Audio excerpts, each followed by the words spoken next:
After nearly 3 decades covering the Buffalo Bills, this guy knows what he's talking about. Welcome to SalSpeak, the place to be for hard-hitting analysis from Sal Maiorana of the Democrat and Chronicle.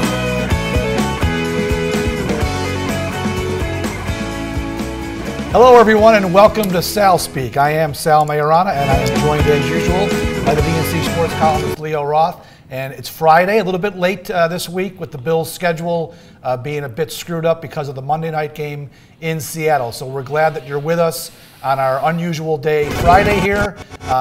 Go to Facebook Live if you're not there already, seeing this somewhere else.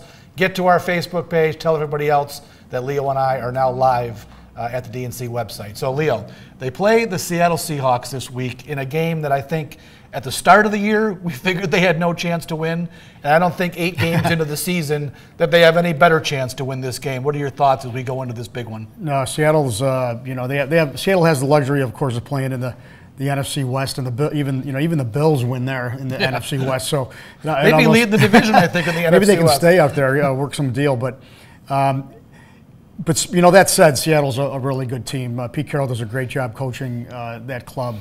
I think Russell Wilson's, one of the most exciting quarterbacks in the league. Maybe a guy that Tyrod Taylor can get to someday. They're contemporaries in college. Russell Wilson with a much better career to this date. And then that defense out there, my God, they still got all the characters from the Super Bowl years with Bobby Wagner and Cam Chancellor and Sherman. And the Bills go out there with a questionable LaShawn McCoy. Mm-hmm. A depleted receiving core that has Percy Harvin back, which is nice. We'll see what that means on a week's practice. But again, the noise out there and everything converging on the Bills, it's going to be a very tough place to win. And I don't expect them to win. And so they're going to go into their, they'll go into their bye 4-5. Right. If they were to win, and we'll give them, we'll give them a little bit of hope. It would be a huge lift because this team needs to get that confidence key again. They took these lumps back in the losing to Miami and then on cue getting ripped apart by New England last week and Tom Brady. So big game. Well, Rex Ryan has pointed to this game as a must-win, and the reason it's a must-win is because they've put themselves in a rough position. Now they're 4-4 overall, but they're 1-4 in AFC games, and that's just not the place you're going to be because the Patriots are going to win this division. There's no doubt about it. The Bills are going to be in the wild card hunt, and they've got to do better in their AFC games. So, Leo, this is a must-win because of the overall record, obviously, but really, of the last 8 games of the season, this is the least important game of all because it is against an NFC team. So, yeah, they need to win it, like Leo said, to get some momentum built going into the bye week and get off this 2-game losing streak. They need to get as many wins as possible. But this one, of all the games, is the one that, if you're going to lose, this is the one to lose. A throwaway, yeah.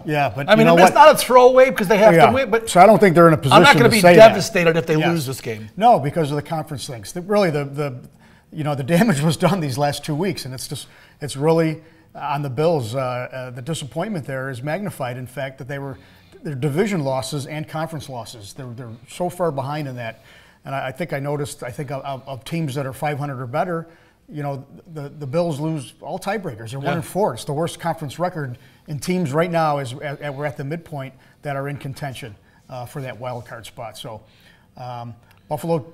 Yeah, they may be 500, but they're in a hole because of their record. It's just been a very frustrating first half of the year because, Leo, I look at this team, and again, they're no great shakes. We know this. The Bills are the definition of mediocrity every single year, but there was some hope this season with some of the things they did with this roster, and they lost that opening game in Baltimore. I think that was just, looking back on that game, what a terrible loss. The offense had 160 yards that day, did absolutely nothing. The Ravens really didn't do anything that day either. That was such a winnable game, and again, there's a conference game. The loss to the Jets, just a ridiculous performance on defense. That you lose your home opener in a night game. Now you're 0-2. And Leo, for me too, that Miami loss was a stinker. Yeah. I don't think Miami is very good. They had played a great game the week before, and they had some mojo going there, but Bills were up 17-6 in the third quarter. So my point of all this is they've lost 3 games, Leo, that I really think, even though they are the Bills and they are, again, the definition of mediocrity, those are 3 games they should have won. They really should be in a much better position heading into the and I know our memories can be a bit short, but you know we're giving a bit of a mid-year report here. Coming out of training camp, St. John Fisher, and look at the state of the team at the time. The suspensions and the injuries and how Rex didn't play anybody. those tune-up games. And nobody was ready on the opening. They weren't ready. They weren't ready for Baltimore, and it showed, especially on offense. Just a horrible performance. And then, of course, the debacle with the Jets was inexcusable, especially in light of how the Jets have looked since then. Yeah. And the troubles they've had. And again, but even then, Sal, they had that momentum going. They turned it around with 4 wins to their credit. They had the nice little break. They got to play these non-conference teams, and they made the most of it. Got a lot of their mojo back. The Miami game, killer. It's a killer. It's going to come back. And when we were we were doing our little fun, how are they going to make the playoffs? And I'm looking at the games, and I'm giving them that Miami game. I said, well, they got to have this one. This is one of those. The Oakland game was one, and the Cincinnati game. We'll know. I mean, if they can't, say they go out, they're gonna see Cincinnati soon enough here after the bye. We're going to know real quick what the season's going to be. I mean, you figure if they're going to lose to Seattle, I think we can all agree that's going to probably happen. Yeah. I don't know how the Bills' offense can even score. Unfortunately, against that defense. They're on an 8-8 pace, and it's going to leave such a Cincinnati disappointing taste in everyone's mouth. I don't know what to say about how things have unfolded here.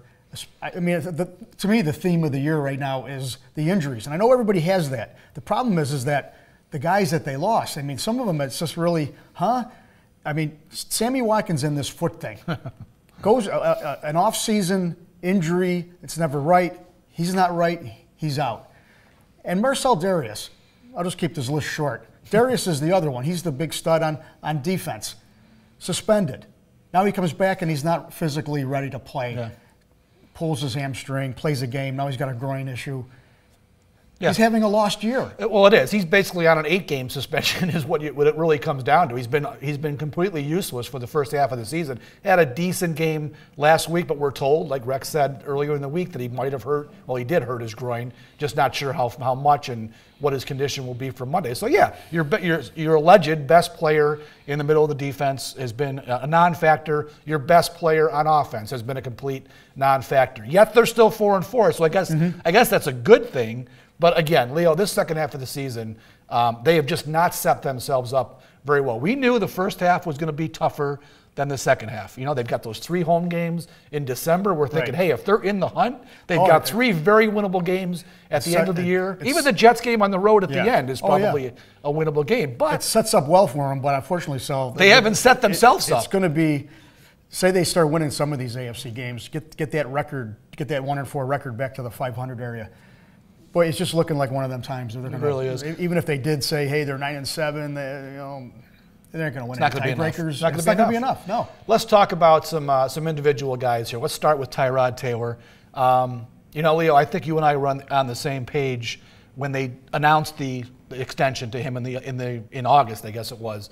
I thought they jumped the gun. I think they should have waited. Right about now, actually, is when I would have started the conversation with his agent, get a feel for what he's doing, and do you really think he's going to be the future quarterback of this franchise? If they had not given him the extension in August, Leo, at this point of the season, the way he's played, I got to believe the Bills would be very hesitant to give him a big deal moving forward. But it's already done. What do you think? Do you think he is the future franchise quarterback? I didn't mind I'll take a little different tack. I didn't mind the contract, because in reality, they gave him a raise. They gave him a $5 million raise. Right. I think he probably deserved it off of last year, and the deal he was on, and it's really structured well for both sides. If he was able to, if he was going gangbusters right now and really looking like he's earning that deal, then it was right. I think it was a very smart deal on Doug Whaley's part. Unfortunately, it's not working out. I mean, the Bills would gladly, and Terry Bugula will gladly pay this money. They'll gladly pick it up and say, okay, you earned it, Tyrod. But right now, he is not earning it. He hasn't earned it. He's a 500 quarterback. I think for his whole career. I think what is it, 12-10? I think it's 12-10. 8-6 last year. So yeah, 12-10. Is that a franchise guy? It's not good enough because let's face it, this guy has not performed in the passing game the way you need a quarterback to perform in the NFL. I know he makes dynamic plays with his feet. He is probably, Colin Kaepernick's a great runner, and Cam Newton certainly is. Russell Wilson, when he's healthy, is. But I got it for my money, Leo. Tyrod Taylor is the best running quarterback in the NFL. He gets out of jams and possible sacks like nobody else in the league, which is great. But yeah. Leo, when you can't make the most basic throws in a passing game, and you can't, he waits till the guy is open before he zings it in, rather than throwing the guy open, leading him or whatever, anticipating the route and the coverage. We see it week after week. He just doesn't do the basic things. And I don't know how your offense can grow with a quarterback like that. I just don't see how that's possible. And the other part of this, too, is the receivers stink. No offense to these guys, but this is not a quality group of NFL receivers. With Sammy Watkins out, they're basically down to guys who should be their preseason fodder, some of these guys. With Watkins out and the tight end, Charles Clay, just a mystery that no one can seem to figure out here. The funny thing about Tyrod Sal is that, he throws the greatest long ball. He does. It's beautiful. It's a beautiful spiral. That's usually on the money, and everyone goes, wow. But he can't make the 10-yard out. Yeah. He can't find anybody over the middle. He doesn't anticipate anybody. He doesn't look around. It's like you said, operating those functional passes that an NFL quarterback has to do to move a team consistently down the field. That's his fault. And again, the pocket, doesn't have this. We didn't expect him. He's not going to have a pocket presence like a much taller figure might have. But he still seems. We don't see a lot of development going on in that regard. That's what worries me. With the offensive coordinator, I think you're going to see Anthony. He's coming down to earth a little bit. As he faces some better teams. Look, I never really bought into the theory they won 4 in a row because Greg Roman was fired. No. It was Rex trying to get a spark, and it worked for a month. Things are going to level out here now. And you know what? I don't think the Bills. The big question is going to be: is it fair to judge Tyrod with this kind of receiving core? Right, and that's a problem. I understand. Yes that. And no, but wouldn't a really qualified quarterback do something with what he has? There you go. A better quarterback makes the receivers better. It's not the other way around. Okay, Tom Brady makes his receivers. They don't make him. That's the case with all the great quarterbacks. And Tyrod Taylor is not getting enough out of these receivers. He is not helping them in any way. I think some of these guys can make plays if the ball's there, but too often the ball is not there. Let's move on a little bit. They are still running the ball with tremendous authority.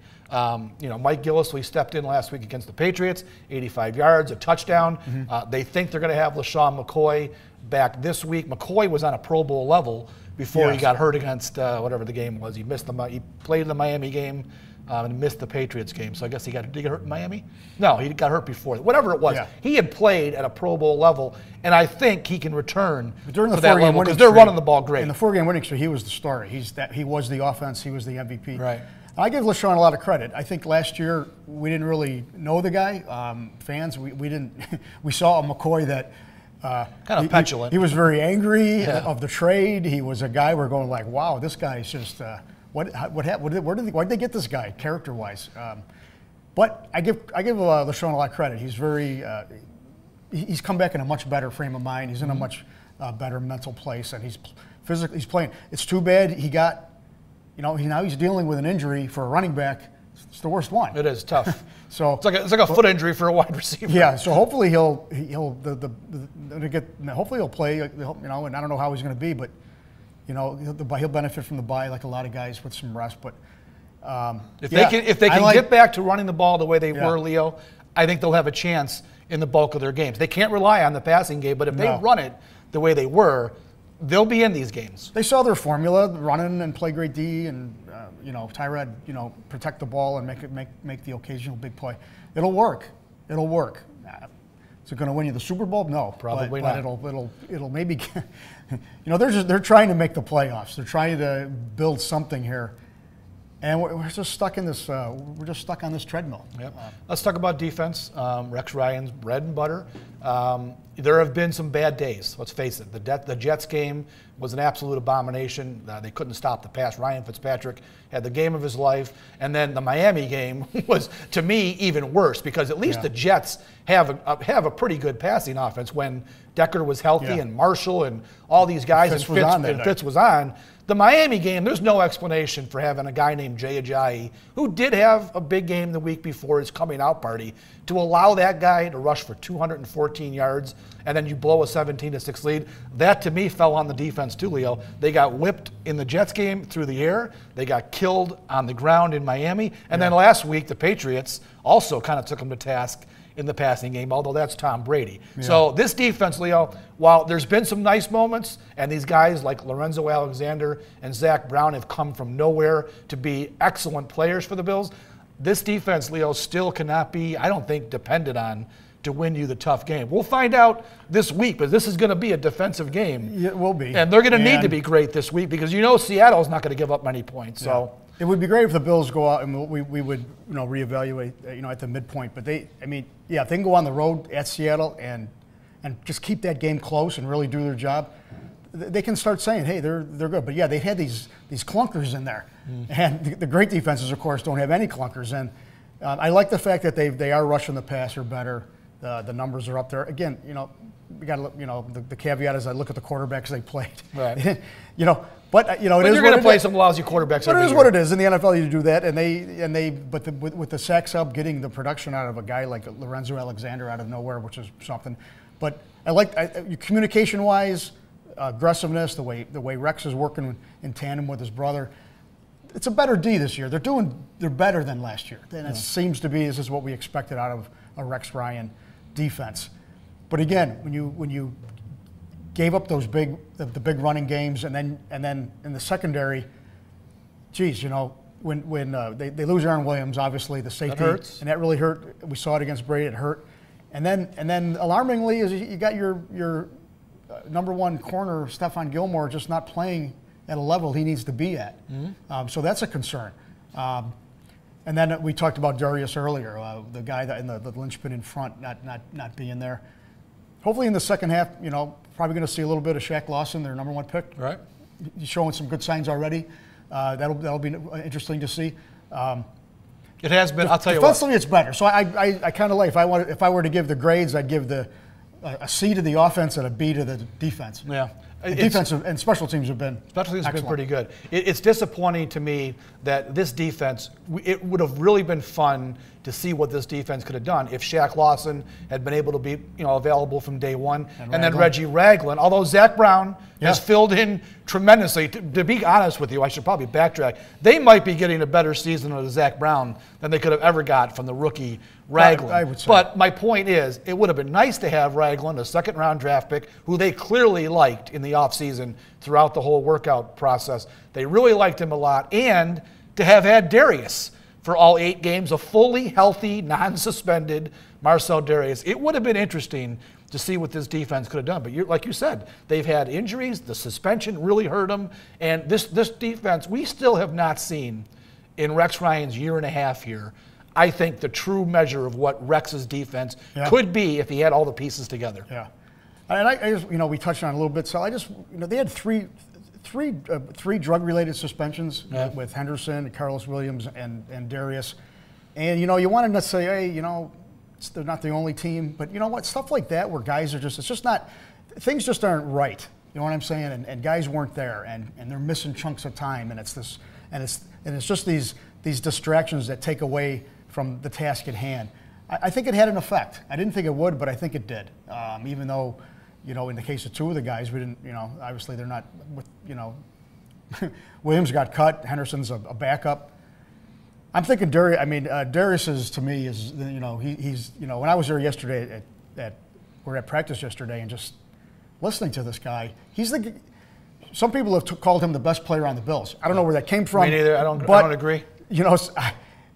We know what he's paid. We know what he means to a run defense in the middle there, and the only word I can think about, it's really disappointing in how he let his team down. Yeah. And he's got some time to try to redeem himself here, but if he can stay healthy. He, a big man like that with all these soft tissue issues, I don't.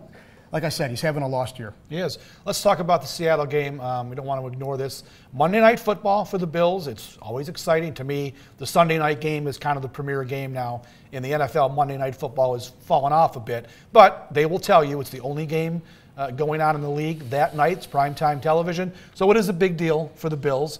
They historically have not been good on Monday Night Football. They did win a couple years ago when that game, the snowstorm game, got moved to Detroit, and they played that on a Monday night, right. Blew out Rex Ryan's Jets. But their last official Monday Night Football win was 1999, Leo. Oh, boy. That's the last time they won on the official Monday night game. So now, again, they haven't had a whole lot of Monday night games, but they haven't done well either. And this one will be one of the toughest ones they're going to face. So this is what I'm expecting Monday night. I think it's going to be a defensive game. I think we all can probably say that. The Bills' defense is a pretty good defense. Seattle's offense is not very good at all. Russell Wilson has been hurt all year. He's not the same quarterback. No more Marshawn Lynch in the running game. Then you flip it over. Seattle's defense, I don't care what anybody says, Leo, that's the best defense in football. They are great at all three levels. Even with Michael Bennett, their star defensive end, not playing, they're still dynamic. Leo, I ask you, you tell me, how is Percy Harvin, if he plays, Robert Woods, Marquise Goodwin, Justin Hunter, going to catch any balls on Richard Sherman, Earl Thomas, Cam Chancellor, and Deshaun Sheed? How is that going to happen? That group couldn't play the University of Washington. It's really. Out there. It's the truth. Can you? I mean, who would Richard Sherman even bother to? Who would he guard? I mean, I guess Robert Woods, but I mean, he's your best cornerback. Who are you going to put him on? You could put him on anybody. It's not going to matter. No. He's going to shut him out. It's that part of it. I don't. The Bills' offense against that defense in that stadium with that crowd noise. Total mismatch. It could get real ugly. It could get, and if they can't run, you got to run in an environment like that. And if they go in with a banged up whatever. Now Gillislee, I think we like Mike Gillislee. Yeah. But I don't know if he can. If you don't have a LaShawn McCoy there to really give them something to think about. Here's I don't think they're up late at night thinking about Gillislee. Here's what I'll say on Gillislee. Gillislee's a nice guy to have for that occasional game you don't have LaShawn McCoy. He's a good guy to plug in. So, as your regular 16-game-a-year guy, that's not happening. So now the Seahawks have some pretty good film off of last week's game on Gillislee. I think it's going to be tough. LaShawn McCoy will be a key guy this week. Right. To get him back and get him playing will be a key for the Bills. Now, offensively, though, Sal, I like Russell Wilson. I know he's banged up a little bit, but he's got good receivers. He's got a running back in Chrissy Michael. Michael. That's kind of, he's got some good numbers. Mm-hmm. And they're home. He's got the crowd on his side. That's the biggest thing. He's going to have to. That is a factor out there. That's the biggest thing. Them being at home. So, Russell Wilson's probably due, and they've been they've had some strange games this year. The 6-6 Seattle, yeah. You want to hear an amazing stat? They should have won 2 other games. You want to hear an amazing stat? In that 6-6 tie against Arizona, the Seahawks set an all-time NFL record for the defense being on the field the longest without allowing a touchdown.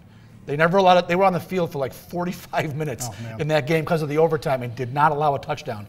That's Arizona's offense playing in Arizona. So you're going to tell me that Tyrod Taylor and this offense is going to go up there and score points? I find that hard to believe. No. Really hard to believe. I got a question for you. Ken Capuano sends in this question. If Belichick was the coach, would Marcel Darius be on the roster? I'm tired of him. It's a tricky question, Leo, because I don't think Rex Ryan gave Marcel Darius the $100 million contract that makes him untradeable and uncuttable. It would have been interesting, though, if Bill Belichick would have given Darius the contract in the first place. And without that big contract and huge cap hit, I have to wonder what Belichick would do. I'll tell you, it makes me think he just traded Jamie Collins, an all-pro linebacker, because Collins wants a big contract at the end of the year. He said, okay, fine, you're gone. This guy makes a point. Darius might not be a Bill if Belichick was the coach here. If we can take away the contract and the ramifications, Darius would be a Cleveland Brown. Yeah. He'd send him to the other end of Lake Erie. I know. Can you imagine how it's even worse? Can you imagine how Jamie Collins feels? Tuesday morning, he works up a New England Patriot. Tuesday afternoon, he's playing for the Cleveland Browns. I know. That's brutal. As far as the questions, Mike Weber says, it's been no big surprise that the offense has struggled with all the injuries. But what's happened to the defense lately? They're getting shredded, and it's troubling. Yep, we have covered that, Mike. The defense has been, I think, a little bit disappointing in the last couple of weeks. The Bills really needed the defense. I kind of gave the Brady game that was going to happen, but that Miami game sticks in my craw. That was the one, Leo, that you had that team. They're 2-4. You beat them. You're 5-2, and you can throw away the Patriots game. That was a big one, Leo. That defense really failed in that game. You know, it's a great question, and you know what? And as much, I mean, I really like the stories I like these kinds of stories of Zach Brown and Lorenzo Alexander. You go, wow, that's really those are neat stories. Guys were cast off. They come to free. They're playing good football. But let's be honest. They were free agents, and free agents that aren't wanted by other teams, and you know how that goes. Not only that, they're on one-year deals, so the Bills weren't sold either. They weren't sold either, and they were getting some of this early oomph out of it, and it was nice. You know, how good, you know, did Rex's D really, does he really have the studs? His studs were Reggie Ragland and Shaq Lawson, their two top picks. Right. That they said, we're going to throw these top guys in there, and they're really going to help us. It never, their master plan did not happen. No, it hasn't. So, and you give them credit for coming up with a plan B, but is it going to be a good enough plan? I don't know. See, I think Rex's the ideal here is still a ways off. It's still next year, the year after, if he's still here. If he's still here. And because and then you got to you have to hope that Gilmore is the guy he should be, and Darby's the guy he should be, and Kyle Williams though is in his 11th year now. So I don't know. I think Rex is a good defensive coach. I think that's kind of a duh. You know, he hasn't had a lot of the parts he needs. He really doesn't. It's true, he hasn't. And so he's doing. You know, you want to say, gee, they got gash. Well, you know what? I guess I'm not so surprised. I won't be surprised if they falter at any point along the way, because I think a lot of it, they were getting some real early surprises out of some of these free agent veterans, and I don't know how long that can last. Yeah. You know? I agree. All right, we're going to wrap it up here today on our Facebook Live, DemocratandChronicle.com. If you want to listen to the SalSpeak podcast, you can go to iTunes and type in SalSpeak, and you can have the feed for free. It's there, every podcast that I do, including the audio only that I put out on Monday. Follow us at thedemocratandchronicle.com. Follow us both on Twitter. It's both our names, Sal Maiorana and Leo Roth. So the best free piece of media you'll get. It really is. Sal, come on. Where else are you going to get better Bills coverage than right here? So for Leo Roth, I am Sal Maiorana. Thanks for being here, and we'll see you most likely next week on our usual time on Thursday afternoon, 12:30. Have a great week, folks, and enjoy the Bills game.